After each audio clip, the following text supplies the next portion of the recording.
Assalamualaikum warahmatullahi wabarakatuh. Waalaikumsalam warahmatullahi wabarakatuh. Alhamdulillahirabbil alamin wassalatu wassalamu ala asyrafil anbiya'i wal mursalin wa ala alihi washabihi ajmain.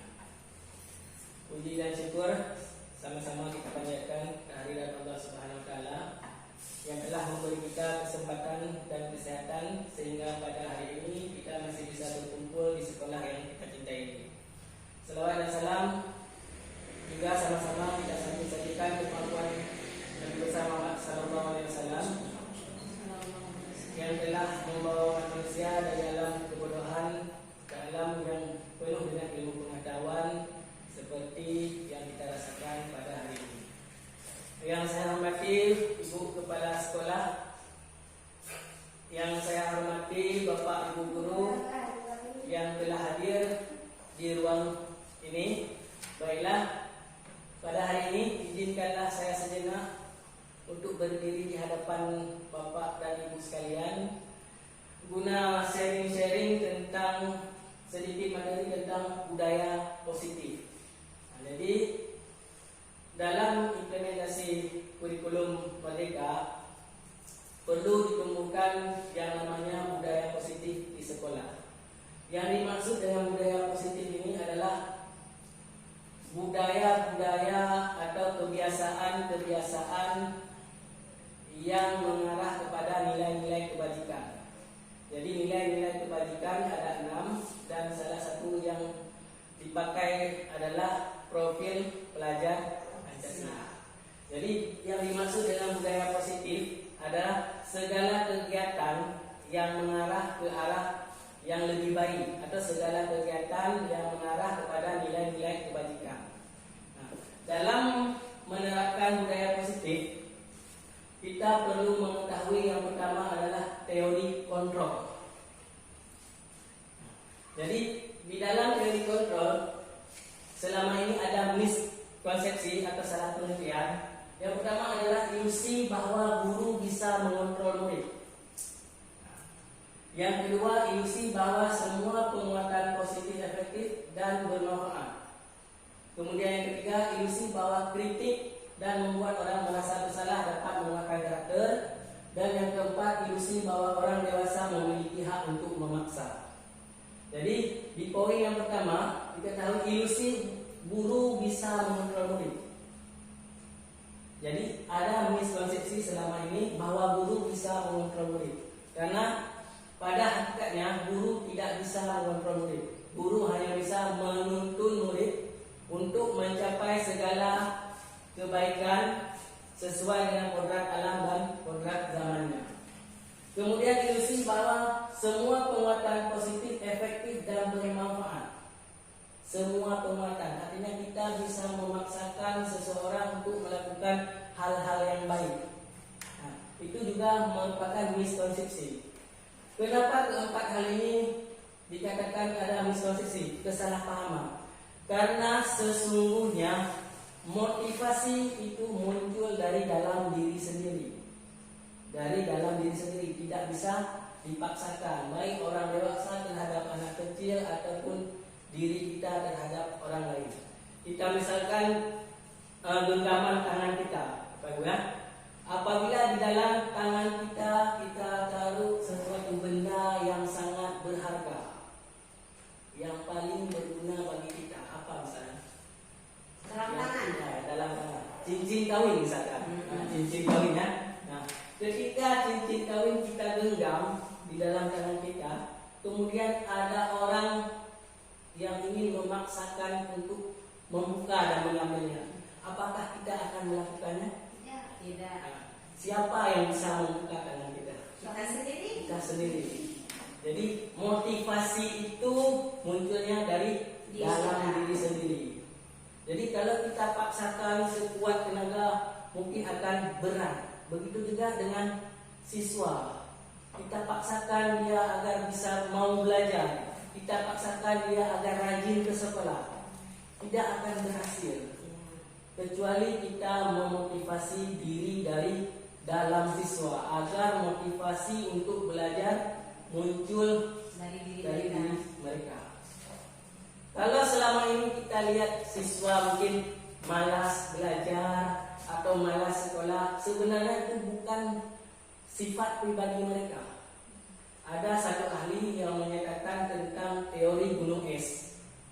Gunung es yang nampak di laut, yang nampak hanya ujungnya saja, sedangkan yang di bawahnya yang besar tidak nampak. Begitu juga dengan karakter siswa. Malas, nakal atau bandel itu adalah kebiasaan-kebiasaan yang mereka lakukan sehari-hari. Sebenarnya karakter diri mereka itu jauh masih di dalam lubuk hati. Jadi untuk membangkitkan karakter mereka itu perlu yang namanya motivasi dari dalam, atau disebut motivasi intrinsik. Nah, selanjutnya untuk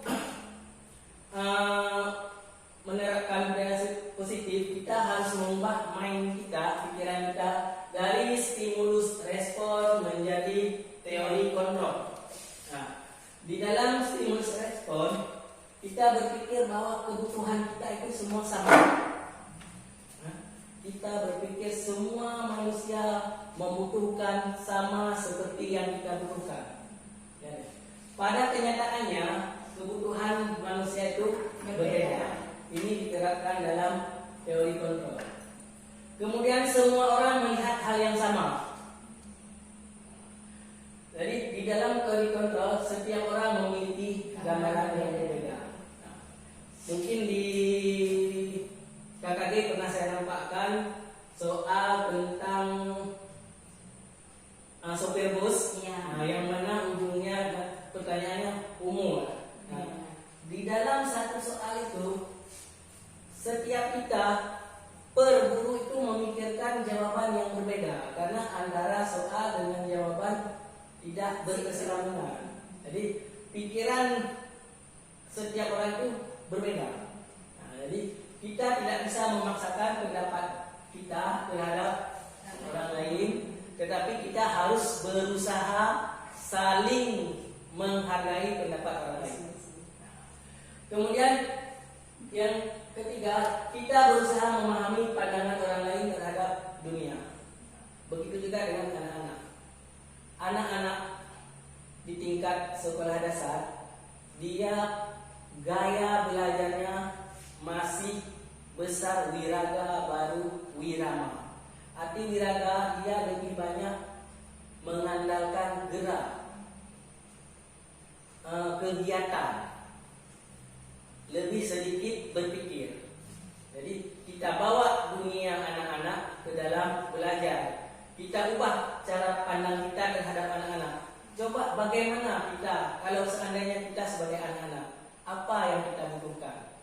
Tentu kita butuh bermain. Jadi alam bermain kita bawa ke alam belajar. Seperti yang dikatakan oleh Ki Hajar Dewantara, guru itu menuntun anak sesuai kodrat alam dan kodrat zamannya. Apa alam anak? Alam anak adalah bermain. Nah, zamannya apa? Zaman sekarang. Kalau kita lihat zaman sekarang, zamannya HP, zamannya sosmed. Jadi kita bawa sosmed itu, HP itu menjadi media belajar. Kemudian semua orang berperilaku memiliki tujuan. Jadi setiap orang mempunyai tujuan dalam hidup. Nah, yang kelimanya hanya Anda yang bisa mengontrol diri Anda. Seperti yang saya katakan tadi tentang cincin kawin yang kita letakkan di dalam. Jadi kalau memang tidak ada niat hati kita untuk membukanya, kita tidak akan membuka. Kalau misalkan Bapak Ibu ada cincin kawin di dalam tangan Ibu, siapa yang bisa membukanya? Ada cara nggak membukanya? Selain kita sendiri, Suami. mungkin bisa. Mungkin ibu ini ya, coba saya lihat. Mungkin saya mau beli seperti itu. Tentu akan kita kasih lihat. Ya. Jadi perlu yang namanya rayuan, bukan paksa. Oke, kita lanjut saja next. Nah, ini contoh ya. Contoh anak-anak penerapan budaya positif di sekolah. Ini anak-anak setelah apel pagi sedang memungut sampah. sebenarnya mereka mau, tetapi tidak kita gerakkan. Bagaimana cara menggerakkan anak-anak? Mulailah dari diri kita sendiri. Jangan kita bilang, nak ambil sampah itu, jangan kita bentuk. Tapi ayo kita sama-sama ambil sampah. Contohkan, nah, kita ambil, mereka juga ikut ambil. Nah, ini salah satu contoh penerapan budaya positif. Mungkin ada kawan saya di Tangse, di SD Tangmalau, mereka membuat suatu program namanya Saber, Sabtu Bersih. Jadi setiap hari Sabtu kegiatan pagi itu membersihkan seluruh halaman sekolah, dan kegiatan itu terus berkelanjutan. Nah, mungkin kalau mau diterapkan di sekolah kita, insya Allah bisa. Karena anak-anak kalau kita motivasi bisa, tapi dengan seperti yang saya katakan tadi, kita harus merayu, mendorong mereka agar mau, bukan dipaksakan. Kemudian disiplin. Nah, yang dimaksud dengan disiplin sebenarnya bukan peraturan. Nah, jadi kalau selama ini kita berpikir bahwa disiplin itu adalah peraturan. Nah, biasa kalau kita mendengar kata peraturan tentu ada yang namanya hukuman. Ada sanksinya. Ada sanksinya. Sebenarnya disiplin itu adalah belajar. Jadi disiplin berasal dari bahasa asing, artinya belajar untuk kontrol diri. Untuk kontrol diri agar dapat mencapai sesuatu tujuan mulia, di mana tujuan mulia ini berdasarkan pada nilai-nilai kebajikan universal. Nah, seperti yang kita terapkan di sekolah, yaitu profil pelajar Pancasila. Jadi ada 6 profil pelajar Pancasila, mulai dari beriman, bergotong royong, mandiri, berkibat sampai berkebinekaan. Jadi ada kreatif. Jadi disiplin ini bukan suatu peraturan, tapi belajar. Kita belajar untuk membiasakan diri melakukan hal-hal yang baik. Ini contohnya. Nah, ini contoh kelas Wisma SD Negeri Tibang. Jadi saya melihat di SD Tibang anak-anak semangat untuk literasinya, literasi, malahan ada yang kurang, lemah, sehingga saya berinisiatif membagikan buku bacaan dengan bantuan orang tua. Mereka membaca 1 halaman per 3 hari. Jadi dalam 1 minggu ada 2 halaman yang mereka baca. Kesepakatan halaman yang dibaca dikirimkan ke grup. Nah, nanti ketika pembelajaran selesai, kami biasa mengadakan kuis. Kuis karena anak-anak masih suka bermain. Jadi sebelum proses belajar selesai, kami adakan kuis. Nanti soal ini kita ambil ke kuis, sehingga literasi dan pikiran kritis anak terangsang. Dan ini harus ada kerjasama dengan wali murid. Dan alhamdulillah sudah ada beberapa siswa yang sudah mau. Ini untuk kelas 9 tinggal 1 orang lagi yang belum. Selanjutnya, nah ini nilai-nilai kebajikan yang kita sepakati. Yang pertama ada profil pelajar Pancasila, kemudian PYP, Primer Year Program, ada 9 pilar karakter, petunjuk seumur hidup dan keterampilan hidup, kemudian the 7 Essential dan the Purpose Project. Jadi ke-6 ini adalah nilai-nilai kebajikan universal yang ada di dunia. Malahan di Primer Year Program itu dari IPU, dari internasional. Untuk profil pelajar Pancasila ini ada 6, sama-sama sudah kita ketahui. Yang pertama, beriman dan bertakwa terhadap Tuhan Yang Maha Esa. Kemudian berkebinekaan global, bergotong royong, kreatif, bernalar kritis dan mandiri. Nah, jadi berkebinekaan global artinya kita menghargai sesama pendapat. Jadi antara siswa yang satu dengan siswa yang lain saling berkolaborasi supaya bisa menghasilkan satu produk tanpa merusakkan siswa yang lain. Untuk gotong royong kerjasama, untuk kreatif artinya siswa bisa meng-ATM-kan, artinya mengamati, tiru, kemudian modifikasi karya-karya yang dilihatnya. Untuk bernalar kritis artinya siswa bisa bernalar dan berpikir kritis, bisa memaparkan kembali apa yang telah dibacanya, apa yang telah didengarnya dengan kalimat dia sendiri.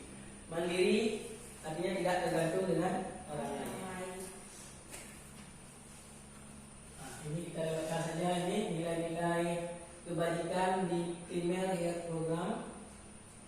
Ada 2, 4, 6, 10, 14. Ini dari 9 pilar karakter. Kemudian di 7 essential virtues. Semua ini semua telah termuat ke dalam profil pelajar Pancasila. Motivasi perilaku manusia. Kembali ke motivasi, ada 3 hal. Ada 3 hal orang atau seseorang termotivasi melakukan sesuatu. Yang pertama, untuk menghindari ketidaknyamanan atau hukuman. Motivasi yang pertama biasanya dia bersifat sementara. Ketika kita memberi hukuman, siswa mungkin bisa melakukan apa yang ditugaskan. Tetapi ketika hukuman itu kita tiadakan atau orang lain mungkin menggantikan kita, mungkin siswa tidak akan mengulangi. Karena apa? Karena dia takut terhadap hukuman. Kemudian yang kedua, untuk mendapatkan imbalan. Ini juga tidak bertahan lama atau dalam jangka pendek. Kita mengajarkan siswa siapa yang cepat sampai, kita kasih permen. Nanti akan timbul kecemburuan antara siswa yang satu dengan siswa yang lain, sehingga hasilnya tidak efektif. Begitu juga apabila suatu saat kita berhalangan hadir, digantikan oleh guru yang lain tanpa tahu kalau kita memang biasa memberikan penghargaan, baik itu permen ataupun bintang penghargaan, sehingga motivasinya hanya bersifat sementara, tidak permanen. Sedangkan yang ketiga, untuk menjadi orang yang mereka inginkan. Nah, ini yang beratnya. Yang paling berat untuk menjadi orang yang mereka inginkan. Karena motivasi harus kita tumbuhkan dari dalam diri sendiri, dari dalam siswa, sehingga mereka mau. Nah, bagaimana agar mereka mau seperti saya katakan tadi? Mulailah dari diri sendiri. Sampai di sini mungkin ada yang ingin sharing atau tukar-tukar pendapat. Ibu? Tidak ada. Kita lanjut aja. Lanjut.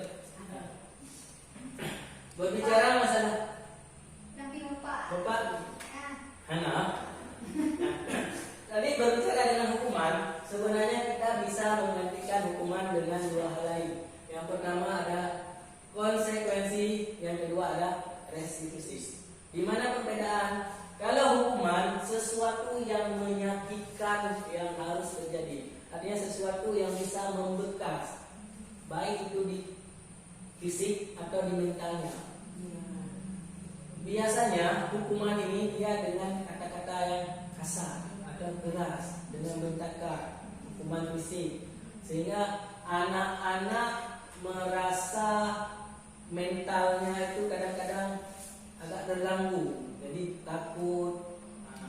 Bahkan ada yang mungkin saya pernah dengar cerita seorang siswa, seorang anak ketika dia dewasa sudah jadi orang sukses, ketika berbicara dengan ibunya ditanya, "Ibu masih ingatkah waktu kelas 3 SD misalkan, ketika ibu jewer saya supaya saya bisa." Nah, ibunya sudah lupa, mungkin kita sebagai guru kita sudah lupa, tapi anak tetap membekas pikirannya. Iya. Pernah kita tempat sampai dia dewasa, dia tetap mengingatnya. Sedangkan untuk konsekuensi, sesuatu yang harus terjadi, arti harus terjadi, tidak bisa tidak terjadi. Nah, misalkan dalam olahraga, ada siswa terlambat masuk 5 menit olahraga, kita suruh keliling lapangan. Nah, itu kalau dalam olahraga masuk ke konsekuensi. Kenapa masuk ke konsekuensi? Karena pelajaran olahraga sebelum pelajaran ada pemanasan. Tapi ketika ada siswa terlambat sekolah, nah, kita suruh lari dia keliling lapangan, itu masuk ke hukuman. Nah, mungkin saja dia merasa malu sama kawan-kawannya. Nah, sedangkan untuk restitusi, kita mencari solusi.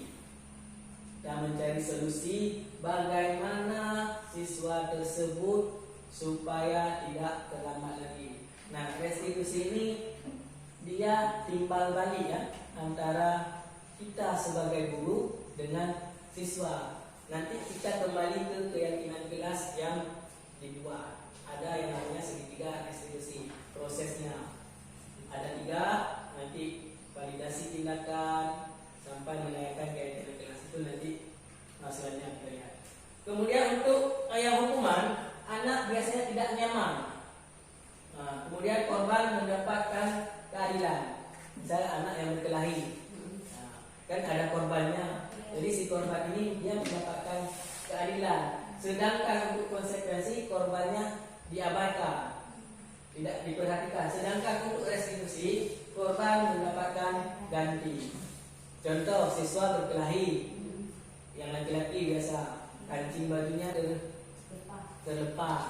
Nah, kalau untuk yang hukuman, mungkin kita akan suruh si korban untuk melepaskan kancing baju siapa yang melepaskannya, sehingga dia merasa bahwa sudah adil. Nah, sedangkan untuk restitusi, tidak kita beri hukuman, tidak kita kasih suruh dia lepaskan kancing bajunya, tetapi kita cuma memberi hukuman yang melakukan kesalahan ini. Sedangkan si korban kancing bajunya tetap tidak terjahit.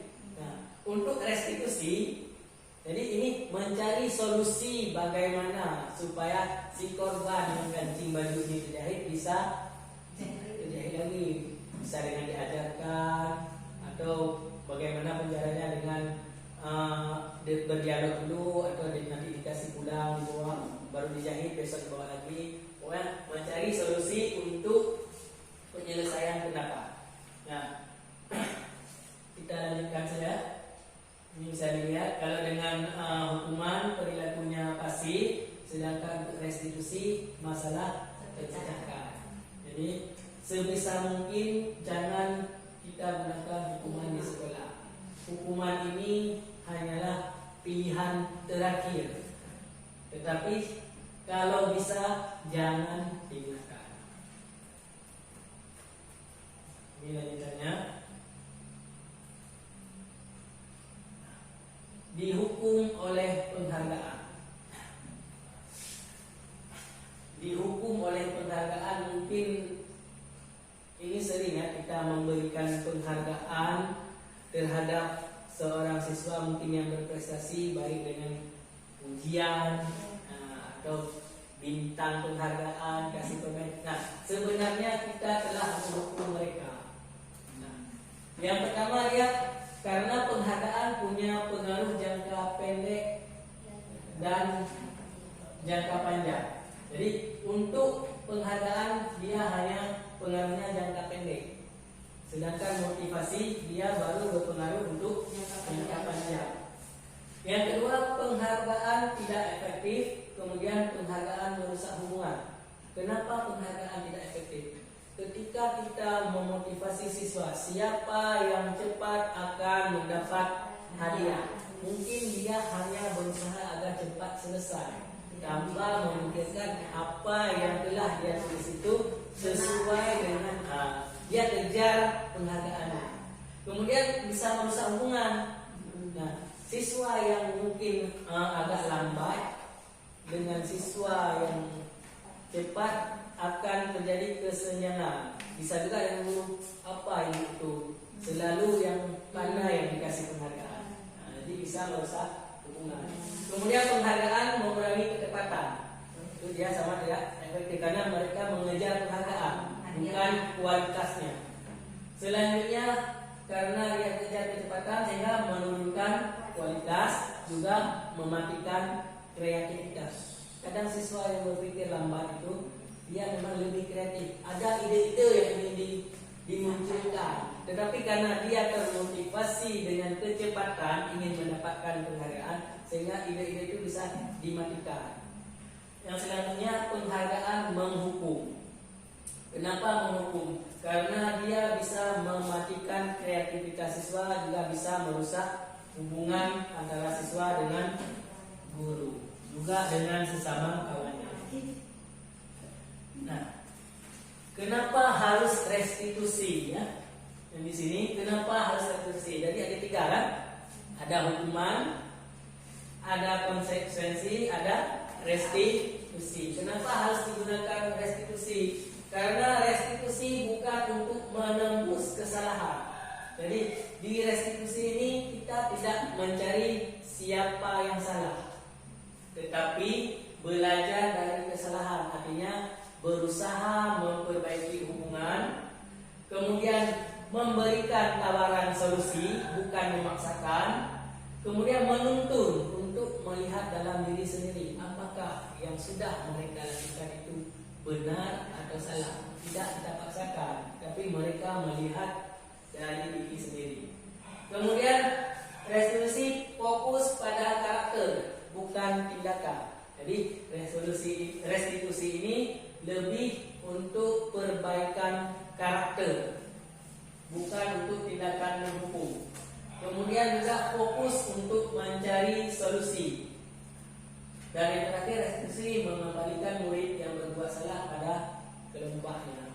Kali ini sudah berkelahi karena sudah selesai, mungkin dengan cara baik-baik, waktu pulang sudah jalan bareng lagi. Jadi ini namanya restitusi. Selanjutnya ada keyakinan kelas. Nah, kenapa tidak kita buat peraturan kelas? Kenapa harus keyakinan?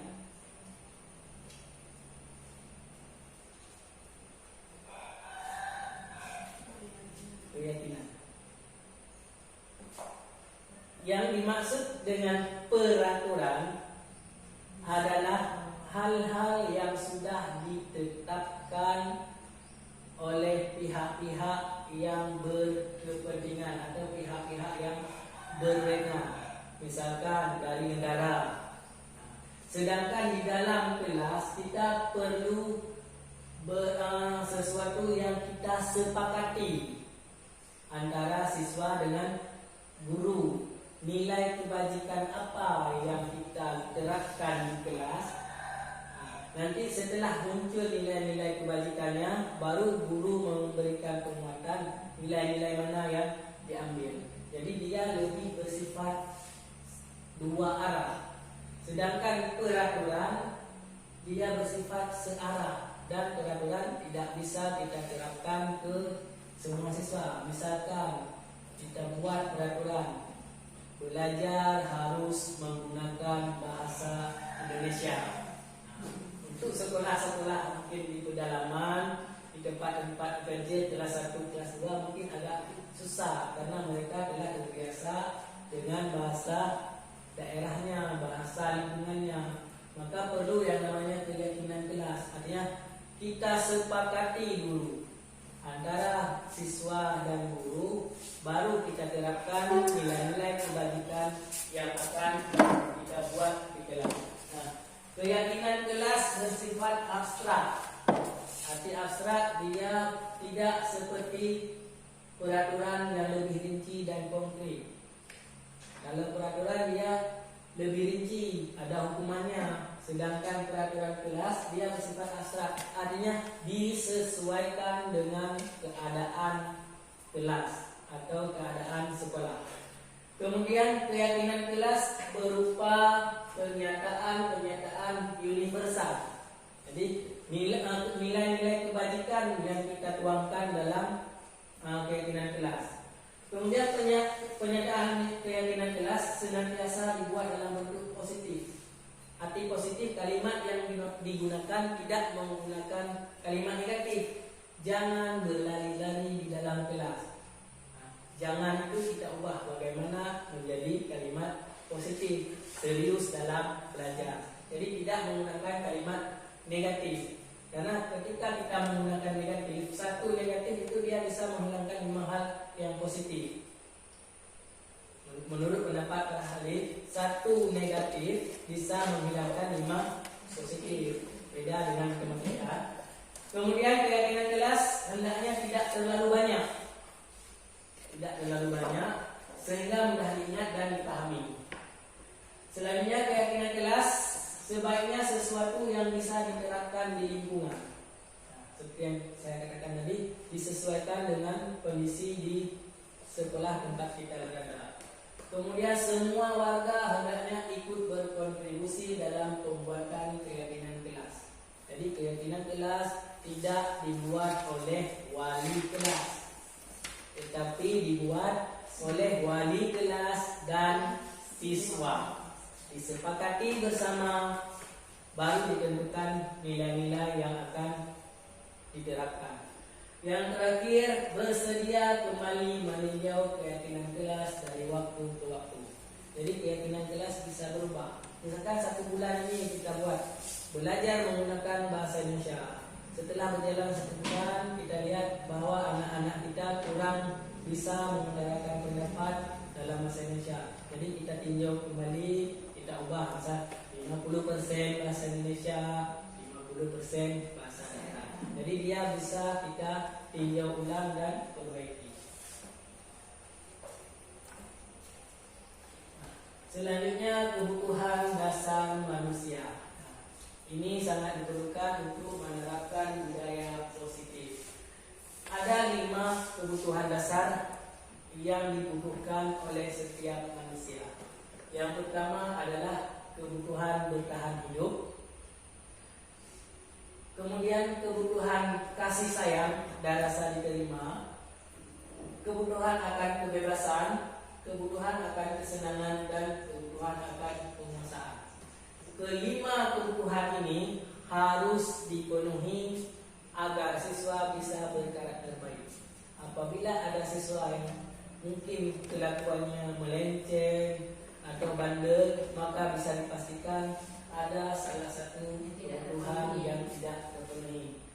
Misalkan ada anak yang mungkin kurang mendapat kasih sayang, sehingga perasaan ingin dibutuhkannya dia keluarkan ke teman-temannya, diganggu teman, karena dia merasa ingin diperhatikan, cari perhatian, sehingga dia sifatnya lebih agresif atau bagaimana. Jadi ini kita cari dulu, kita lihat dulu anak ini kebutuhan apa yang kurang, kebutuhan apa yang tidak terpenuhi.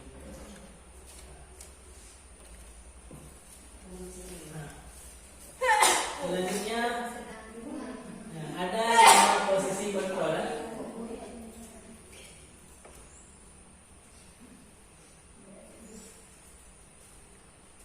Di sini ada dalam menjalankan tugas ada 5 posisi kontrol yang bisa kita gunakan. Yang pertama sebagai penghukum. Biasanya sebagai penghukum seperti memberi hukuman, berkata kasar-kasar, kemudian menghardik, dan sebagainya. Yang kedua, pembuat merasa bersalah. Kita membuat seakan-akan si anak bersalah. Bagaimana ini kamu? Kalau kamu tidak mengerjakan tugas, ibu atau bapak mungkin akan dimarahi oleh kepala sekolah. Jadi kita buat si anak akan merasa bersalah. Kemudian ada posisi sebagai teman. Kalau teman biasa, ayolah bantu ibu, marilah kita kerjakan. Kemudian ada pemantau. Untuk posisi pemantau, kita biasanya kalimatnya, peraturannya bagaimana, apa yang kamu lakukan. Yang terakhir ada peraturan manajer. Posisi manajer ini adalah posisi yang ideal, posisi yang baik dan sangat baik untuk diterapkan. Jadi di posisi manajer ini, untuk kontrol manajer, ada guru menanyakan pertanyaan-pertanyaan. Apa yang kita yakini? Kemudian, kalau kamu yakininya, maukah kamu memperbaikinya? Jadi untuk posisi manajer dia lebih untuk menguatkan watak atau karakter. Untuk penghukum, hasilnya siswa akan memberontak, mendendam karena diberi hukuman, kemudian menyalahkan orang lain. Untuk posisi pembuat merasa bersalah, siswa akan menyembunyikan atau menyangkalnya dan berbohong. Untuk yang lemah, siswa biasanya akan ketergantungan. Nggak apa-apa, kita kerjakan nanti, ibu pasti akan bantu. Jadi dia akan tergantung. Kemudian sebagai pemantau, biasanya kita menyesuaikan. Siswa akan menyesuaikan bila kita awasi. Oh, ada Ibu Arma, kita masuk kelas. Kalau nggak ada, keluar lagi. Sedangkan manajer dia akan membuatkan karakter. Nah, ini dia proses segitiga restitusi. Ada 3 proses. Yang pertama, menstabilkan identitas. Jadi menstabilkan identitas, kita bertindak seolah-olah kita berada di posisi si anak dan menyatakan bahwa apa yang dia lakukan itu sudah benar, tidak kita salahkan. Selanjutnya baru memvalidasi tindakan.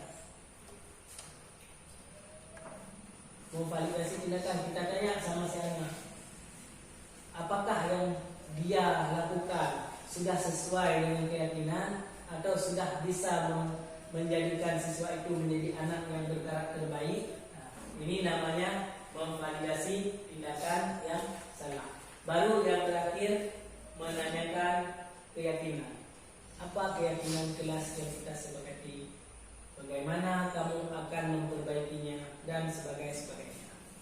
Nah, sampai di sini mungkin ada yang ingin ditanyakan Bapak, Ibu, atau mungkin ada yang ingin disampaikan, sama-sama kita sharing.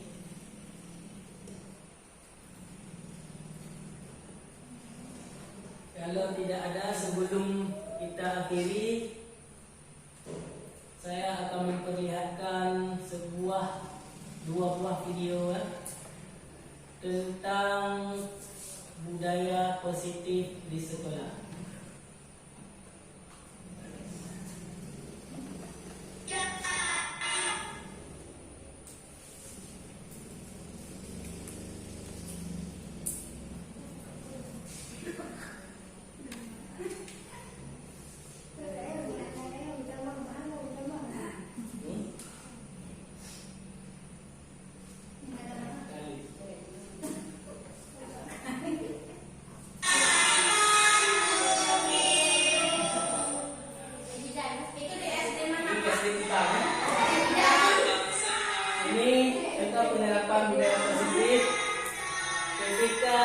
Sudah berdoa setiap hari, kita menyanyikan lagu Indonesia Raya untuk menumbuhkan semangat kebangsaan. Dilanjutkan dengan satu lagu lagi. Ini semangat bagi anak-anak sungguh luar biasa. Muridnya sedikit sekali Pak ya. Itu bagaimana cara kita memotivasi si anak supaya minat belajarnya lebih tinggi? Sebenarnya makin sedikit siswanya, makin mudah kita motivasinya. Dengan adanya siswa mungkin yang cuma 5 atau 4 orang, bisa kita sambil istirahat, kita berikan nasihat, sambil mereka main-main, kita sambilan kerja. Jadi bisa kita pendapat apa keluhannya sehingga malas, apa keluhannya tidak mau belajar.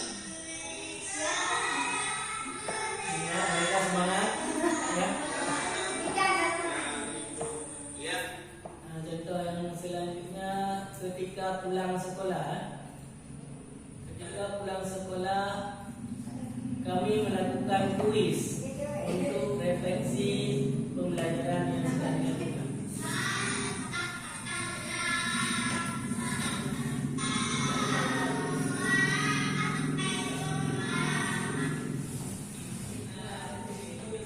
Ini setelah ketika pembelajaran sudah selesai,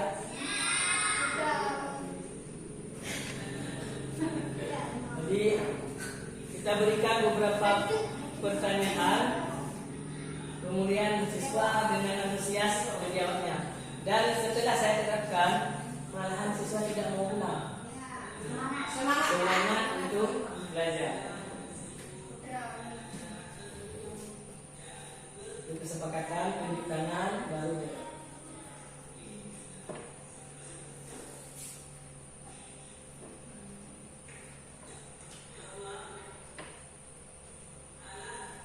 Yang sudah jawab boleh pulang. Yang sudah jawab boleh pulang. Tapi kenyataannya yang sudah jawab tidak mau pulang.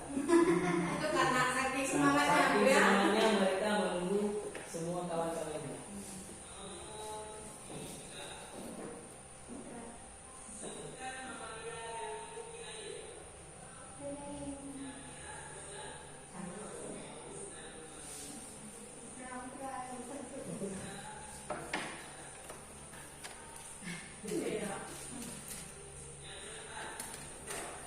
Boleh kemana?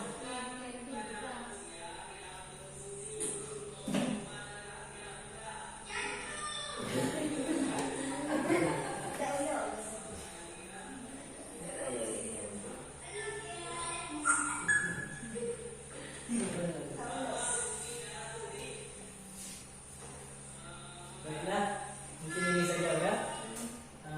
Cukup di sini saja videonya. Mungkin ada yang ingin Bapak Ibu utarakan untuk tukar-tukar pendapat, atau ada hal yang mungkin tidak berkenan, tidak sesuai dengan pemikiran Bapak Ibu yang ingin disampaikan. Ya Bu. Ini Pak kan mungkin sedikit melenceng dari yang kita pelajari saat ini tentang budaya kan Kak? Ya. Ini masalah guru, guru dengan anak. Si anak kadang-kadang misalnya di kelas 5, kayak di sekolah kami di kelas 5, anak ini belajar dengan Pak Sain. Ketika Pak Sain tidak sekolah, masuklah ibunya dari kelas 4. Tapi anak-anak ini tidak mau mendengar, tidak sama dengan seperti dengan wali kelasnya dengan Pak Sain. Sering ya demikian kan? Sering anak-anak kalau bukan dengan wali kelas sendiri mereka merasa tidak nyaman. Pantang dengan guru Pak Sain, Allah ibu nih yang masuk nggak enak. Itulah kan semua sekolah. Jadi salah satu solusinya adalah dengan memotivasi semangat mereka untuk belajar, dan itu tidak bisa secara instan, tidak lama seperti prosesnya. memberikan telapak tangan. Jadi pelan-pelan semangat kita temukan semangat itu dari dalam diri. Ketika semangat belajar sudah ada, siapapun yang masuk pasti mereka akan mau. Jadi untuk mengubah budaya, mengubah kebiasaan tidak bisa terjadi dalam waktu yang singkat. Dia tidak secara instan, tapi pelan-pelan. Mungkin untuk bulan yang pertama ketika mereka sudah termotivasi, walaupun tidak semangat belajar, mungkin sudah mau belajar. Untuk kedepannya lagi mungkin baru. Jadi pelan-pelan baru bisa kita ubah. Karena yang namanya sesuatu yang sudah membudaya itu memang agak Lama susah. prosesnya kan? Prosesnya lama, tetapi bukan berarti tidak bisa. Ya Pak, kasih banyak. Ada yang lain